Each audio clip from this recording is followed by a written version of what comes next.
नाज़रीन, कंदकोट के तुरानी महर के कच्चे वारे इलाके में मुगवे की बाजियाबी लाइ ऑपरेशन दौरान मुकाबले में 2 ॾोहारी शमशू जागीरानी, अयाज़ और अली बख्श जागीरानी मारिजी विया आहिनि। उन हवाले से तफ़सील बुधाए रहियो आहे मेराठी जो रिपोर्टर गुलाम रसूल मेरानी। जी गुलाम रसूल, छा तफ़सील आहिनि? जी बिल्कुल, ही कंदकोट दुरानी महर कच्चे जो इलाइक़ो है जिते ज़िले में जेके अगवा थी विया आहिनि ऐं उन्हनि जी बाजियाबी ऐं जेका ॾोहारियुनि के ख़िलाफ़ एसएसपी कश्मीर कंदकोट अमजद शेख की क़यादत में मुख़्तलिफ़ थाननि जी पुलिस जेकी आहे उहा हैवी मशीनरी सां गॾु उते धाड़ेलनि ख़िलाफ़ ऑपरेशन शुरू कयो वियो आहे। हीउ ऑपरेशन मुसलसल 4 कलाकनि खां जेको आहे जारी आहे ऐं इन ऑपरेशन में जेको आहे जेको फायरिंग जी जेकी ॾेवट रही उन फायरिंग जी ॾेवट दौरान जेका रॉकेट लॉन्चर जा जेके आहिनि उहे फायर कया विया ऐं फायरिंग जी ॾेवट दौरान जेके आहिनि 3 जेके धाड़ेल आहिनि जंहिंमें शमशो जागीरानी, अयाज़ जागीरानी ऐं उन सां गॾोगॾु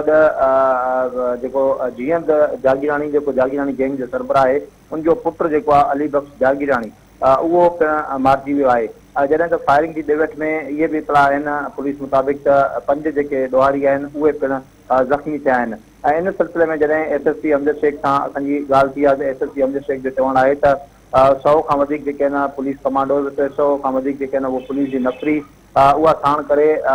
जेको जागीरानी गैंग जो सरबराह आहे जीअं जागीरानी उन जे घर जो जेको आहे हिन वक़्तु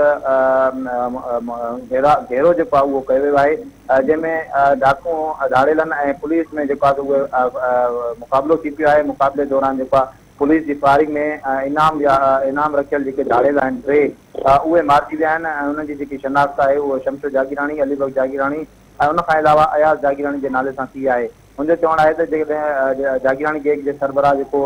जीअं जागीरानी आहे उनजे घर ते जेको आहे उहो मुहासिरो करण खां पोइ जेको आहे उते रॉकेट लॉन्चर ऐं ॿियो असलो जेको आहे उहो हथु कयो वियो आहे।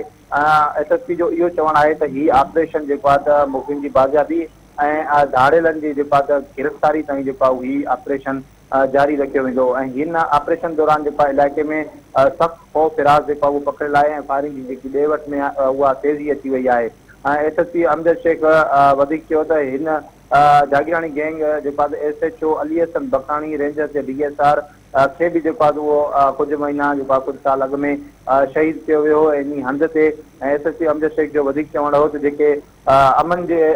हवाले सां जेके रुकावटूं आहिनि, जेके अमन जा दुश्मन बणियल आहिनि उन्हनि जे ख़िलाफ़ भरपूर जेके आहिनि उहे कार्रवायूं जारी रखी वेंदियूं। जी